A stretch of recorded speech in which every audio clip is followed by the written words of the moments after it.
అందరూ పెద్దవాళ్ళు, మీ ముందర మాట్లాడేంత అనుభవం కానీ అర్హత కానీ నాకు లేదు. కాకపోతే ఇంతమంది పెద్దల సమక్షంలో నాకు తెలిసిన 2 విషయాలు చెప్దామని అనుకుంటున్నాను. సార్ సీనియర్ ప్రెసిడెంట్ గారు నరసింహారావు గారికి, నరసింహారెడ్డి గారికి అన్ని వేళల్లో ఏ చిన్న సమస్య ఉన్నా మా దృష్టికి తీసుకొస్తుంటారు నరసింహారెడ్డి సార్. నెక్స్ట్ సత్యనారాయణ గారు, చౌదరి గారు, సత్యనారాయణ చౌదరి గారు, కృష్ణారెడ్డి గారు, వేదిక మీద ఉన్న పెద్దలందరికీ మరియు ముందరున్న పెద్దలందరికీ కూడా నమస్కారం. అయ్యా, నా పేరు మహాలక్ష్మి రామన్ గౌడ్. 2 పర్యాలు ఓడిపోయి 3వ పర్యాయం వదిలిపెట్టకుండా కష్టపడి కార్పొరేటర్గా గెలవడం జరిగింది. కార్పొరేటర్గా గెలిచినప్పటి నుంచి కూడా నాతో అయినంత సేవ చేయడానికి అన్ని వేళల్లో ముందుకు వస్తూనే ఉన్నాను. దాంట్లో భాగంగా ఈరోజు ఈ కార్యక్రమంలో మేము ఇచ్చిన అందరికీ కూడా నమస్కారం. ఏదైతే ఇందాక అన్నారో 60 ఇయర్స్ కంప్లీట్ అయిన వాళ్ళందరూ కూడా సీనియర్ సిటిజన్స్ అని, కానీ 16 ఇయర్స్ కంప్లీట్ అయిన వరల్డ్లోనే 61 ఇయర్లోకి ఎప్పుడైతే ఎంటర్ అవుతారో 61ని రివర్స్ చేస్తే 16 వస్తుంది. ఇందాక పెద్దలు చెప్పినట్టుగా నేను 80 డెకేడ్లో ఉన్నాను, బట్ నేను 18 ఏళ్ళు అన్నారు చూడండి, అదే విధానం కరెక్ట్. ఎందుకంటే జీవితంలో 5 సంవత్సరాల వరకు చిన్నతనం బాల్యం మనకి ఏం తెలియదు. దాని తర్వాత విద్య తర్వాత మళ్ళీ తర్వాత బాధ్యతలు పూర్తయ్యేసరికి ఈ ఏజ్ వచ్చేస్తుంది. సో సంపాదన, పిల్లలు సెటిల్ చేయడం, వీటన్నిటిలోనే మన జీవితం గడిచిపోయిన తర్వాత మనకంటూ మనం గడపడానికి ఉన్న అవకాశం ఉండే వయసు ఇది ఒకటి. కాబట్టి ఈ వయసుని ప్రశాంతంగా అందరం సంతోషంగా గడపాలంటే మనకి నిజంగా మీరు అందరూ కోరుకున్నట్టుగా ఈ ప్లేస్లో ఇప్పటికి ఏదైతే 90 ప్లేసెస్ సెంటర్స్ ఏర్పడాయి అన్నారో అలాంటి సెంటరే మన హిమాయత్ నగర్ డివిజన్లో ఏర్పాటు చేయాలని చెప్పి నరసింహారెడ్డి గారు చాలాసార్లు నా దృష్టికి తీసుకురావడం జరిగింది. దానిలో భాగంగా మన హిమాయత్ నగర్ డివిజన్ మెల్కోటి పార్క్కి ఆనుకుని హెచ్ఎండిఏ వాళ్ళది ఒక 300 గజాల స్థలం ఉంటుంది. దాన్ని నేను కమిషనర్ గారి దృష్టికి, మేయర్ మేడం దృష్టికి మరియు పొన్నం ప్రభాకర్ గారు, మన మినిస్టర్ పొన్నం ప్రభాకర్ గారి దృష్టికి తీసుకెళ్ళడం జరిగింది. ఈ ప్రాంతాన్ని మనకి ఆ 300 స్క్వేర్ యార్డ్ కనుక ఇస్తే దాంట్లో మనం బహుళ అంతస్తుల భవనం నిర్మించుకున్నాం. ఒకటి మహిళల కోసం, ఒకటి senior citizen day care centre, ఇంకొకటి చిన్నపిల్లల కోసం. చిన్నపిల్లలు కూడా ఈ మధ్య భార్యాభర్త ఇద్దరు కలిసి పనిచేస్తే తప్ప ఇక్కడున్న కాస్ట్ ఆఫ్ లివింగ్కి తట్టుకోలేరు. కాబట్టి చిన్నపిల్లల్ని వదిలిపెట్టి వెళ్ళిపోయే వాళ్ళు చాలా మంది ఉన్నారు. కాబట్టి ఈ 3 కూడా ఒకటే భవనంలో పూర్తి అవ్వాలన్న కోరికతో నేను ఆల్రెడీ ఆ భవనం బహుళ అంతస్తులో ఒక భవనం నిర్మించాలని కోరడం జరిగింది. దానికి ఆల్రెడీ స్థలం అలాట్ చేయమని చెప్తే దానికి వెరిఫికేషన్ జరిగింది. 2 సార్లు ఆఫీసర్లు వచ్చారు, చెక్ చేశారు, చూశారు. సో త్వరలో ఈ స్థలం మనకి అలాట్ అయితే కనుక దాంట్లో ఒక బహుళ అంతస్తుల భవన నిర్మాణానికి మనం ప్రయత్నం చేద్దాము. అది ఏర్పడ్డప్పుడు మన సీనియర్ సిటిజన్స్ అందరికీ కూడా డే కేర్ సెంటర్ జరగడం జరుగుతుంది. సో ఈ కార్యక్రమాన్ని సాధ్యమైనంత తొందరలో పూర్తి చేయడానికి నేను నా సాయశక్తిలా కృషి చేస్తారు. దానిలో మీ అందరి సహకారం కావాలి. ఒకరోజు మనం అందరం కలిసి ఒకరోజు మనం మేయర్ మేడం దగ్గరికి వెళ్దాము.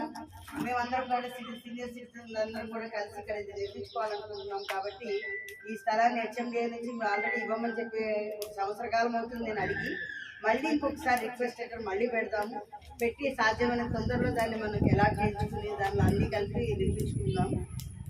అందరికి కావాల్సిన స్పోర్ట్స్ కిట్కి సంబంధించి నా దగ్గర ఉన్నాయండి, ఆల్రెడీ వచ్చాయి. వాటిని నేను త్వరలో ఒక చిన్న ప్రోగ్రామ్ అరేంజ్ చేసి మళ్ళీ మెల్కోటి పార్క్లో మీ అందరికి కూడా అందజేస్తాను.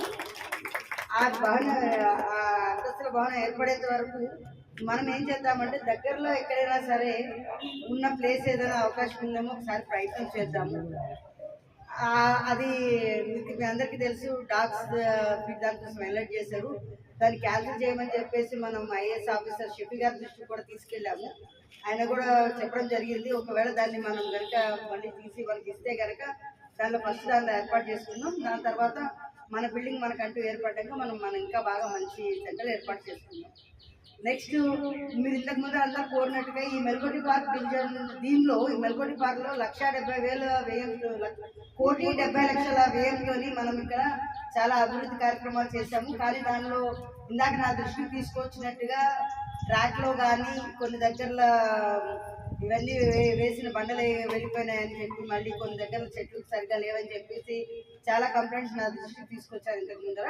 వాటిని కూడా హెచ్ఎండిఏ అధికారుల దృష్టికి తీసుకెళ్ళి వాటిని కూడా రెక్టిఫై చేపిస్తాను. అలాగే మీ అందరినీ ఒక రిక్వెస్ట్ ఏంటంటే, యాజ్ ఏ హిమాయత్ నగర్ కార్పొరేటర్గా మన దగ్గర సుమారు 60,000 మంది ఉన్నారు ఓటర్ లిస్టు ప్రకారం. సో ఆ ఓటర్ లిస్ట్ ప్రకారం దానిలోంచి నేను షార్ట్ అవుట్ చేసి, అంటే నేనే లిస్ట్ అవుట్ చేసి మీ అందరికీ సీనియర్ సిటిజన్స్ ఒక లిస్ట్ ఇస్తాను. సో ఆ సీనియర్ సిటిజన్స్ లిస్టు మీకు నేను తొందరలో అందిస్తాను. సో మీరేం చేయండి అంటే, కనీసం ఒక 4 మంది 5 మెంబర్స్ కలిసి వాళ్ళని విజిట్ చేసి మన అసోసియేషన్ తరఫున, ఇప్పుడు మీరు ఏదైతే అసోసియేషన్ ఏర్పాటు చేశారో